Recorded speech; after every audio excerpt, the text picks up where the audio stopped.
parfum de naguère, en couleur sépia ou noir et blanc. C'était l'insouciance. Alors on célèbre le 70e anniversaire de la Libération, la fin de la Deuxième Guerre mondiale, mais il y a une autre commémoration, puisque nous allons célébrer les 100 ans du génocide arménien, et vous allez nous proposer 2 ouvrages, un livre et une bande dessinée. On commence tout de suite par le roman. Le roman. Puisque cette commémoration a donné lieu à beaucoup de publications, et moi j'ai eu un très grand coup de cœur pour un premier roman qui s'appelle L'étrangère de Valérie Toragnan chez Flammarion. Pourquoi ce coup de cœur ?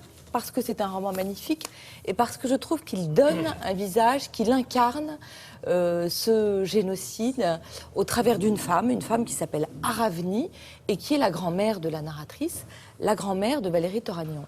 Ce qui est intéressant dans ce livre... Je dis bien que Valérie Toragnan n'a pas d'origine bretonne. Exactement, la voilà derrière nous. Ce qui est intéressant, c'est que le portrait de cette grand-mère, Aravni, elle le fait par un double prisme, un double regard.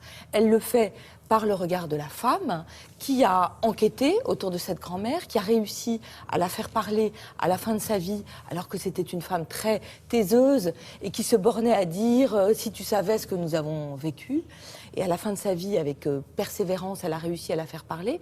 Et en même temps, il y a le regard de la petite fille qui se souvient de cette grand-mère. Et moi, j'ai toujours beaucoup d'admiration pour les écrivains qui arrivent à restituer le regard de l'enfant. C'est vraiment, il y a toute une partie du livre qui est écrite à hauteur d'enfant, celle d'une petite fille qui voit cette grand-mère. C'est une grand-mère qui a une énorme poitrine et la petite fille, elle prie le ciel de ne pas avoir la même quand elle sera grande.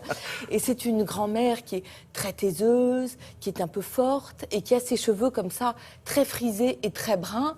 Et la petite fille, elle se rend compte qu'elle est de cette lignée, alors que sa mère, qui est française, à contrario de cette grand-mère arménienne, elle a des cheveux tout blonds et tout lisses. Et la petite fille, elle a comme ça l'intuition qu'elle est de cette lignée.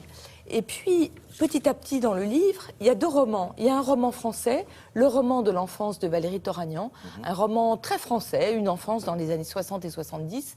Et il y a un roman arménien qui est l'histoire de cette grand-mère Aravni. Alors Aravni, en 1915, à Amasya, elle a 17 ans, elle vient de se marier. Elle est dans une famille de la riche bourgeoisie. Et puis un jour, son père et son jeune mari sont emmenés, enchaînés, massacrés. Elle reste avec sa mère et sa petite sœur qui a 10 ans. Et puis un jour, on leur dit, voilà, on va coudre les bijoux, on va coudre l'argent dans tous nos habits.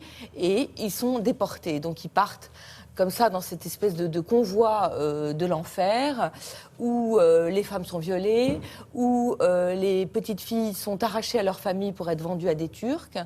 Donc c'est ainsi que la jeune Aravni, elle voit sa petite sœur qui est arrachée sous ses yeux, elle voit sa mère qui meurt de chagrin, d'épuisement, de maladie, et elle reste seule avec sa tante.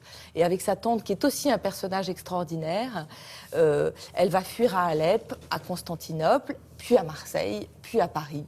Donc c'est un livre qui est palpitant, c'est un vrai page-turner. Alors, oui, parce que c'est étonnant, parce qu'il y a Valérie Toragnan, on la connaît sur son côté journaliste, puisqu'elle sait raconter des histoires, mais là, la question qu'on se pose, c'est qu'est-ce que ça donne quand elle passe du côté du roman, puisque c'est un roman inspiré de faits réels, mais c'est un roman aussi également. C'est un roman extrêmement personnel, et justement, on découvre qu'au-delà de son talent de journaliste, elle a été longtemps la directrice du magazine Elle a aussi un talent de conteuse, mais tout à fait stupéfiant. C'est un livre qui est palpitant, qui vous prend aux tripes, qui est évidemment bouleversant, parce que ce qu'elle raconte est terrible, et en même temps, il y a beaucoup d'humour dans la manière dont elle raconte sa vie de petite fille dans les années 60, qui a un nom imprononçable pour nous. Elle s'appelle Kouyoumadjian et elle dit, moi j'avais un nom de famille en forme de couille, et en plus je m'appelle Valérie, donc elle avait des initiales qui étaient VC. Donc elle a beaucoup de retenue, de distance, ça veut pas. Exactement, d'humour. C'est un livre qui réserve comme ça beaucoup de surprises. On rappelle le titre. L'étrangère chez Flammarion. Prenez-le, vous ne le lâcherez pas. C'est tout à fait extraordinaire. Merci.